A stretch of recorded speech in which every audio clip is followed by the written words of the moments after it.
नमस्कार मित्रांनो, सावली वयीन सुखाची या मालिकेच्या पुढील भागामध्ये आपल्याला पाहायला मिळणार आहे. गौरी सगळ्यांच्या सांगण्यावरून उखाणा घेते, म्हणते नव्या आयुष्याची नवी सुरुवात हातात असेल यांचा कायम हात. सून होणार पैठणकरांची रुद्र सरांचं नाव घेते सावली वयीन त्यांच्या सुखाची. तर सगळेजण टाळ्या वाजवतात. मग रुद्र गौरी एकमेकांना पेढा भरवतात. सगळेच आनंदाचे क्षण घालवत असतात रुद्र गौरी सोबत. मग गौरी आश्रमात जाते तेव्हा आश्रमातली मुलं गेट बाहेर येऊन रडत थांबलेली असतात. तर गौरी येते आणि म्हणते, काय झालं बाळा? तर परशा बोलतो रडत रडत, इथून जाऊ नकोस ना ग. तर दुसरा मुलगा बोलतो, प्लीज आई नको ना जाऊ. तर परत एक मुलगी म्हणते रडत रडत, आई राहा ना ग आमच्या सोबत. मग परत दुसरा मुलगा म्हणतो, आम्हाला तुझ्यासारखी दुसरी आई कधीच नाही मिळू शकत ग.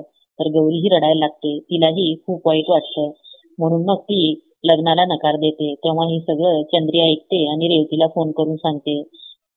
तेव्हा रेवती तिचा प्लॅन सक्सेस झाला म्हणून खुश होऊन बोलते स्वतःशीच, माझ्या घरात यायची स्वप्न बघत होतीस ना, मी ती स्वप्न कधीच पूर्ण होऊ देणार नाही म्हणून खुश होते रेवती. गौरी न येण्याची स्वप्न बघत असते, पण तसं काही होणार नाही मित्रांनो. रुद्र गौरीचं नक्कीच लग्न होणार.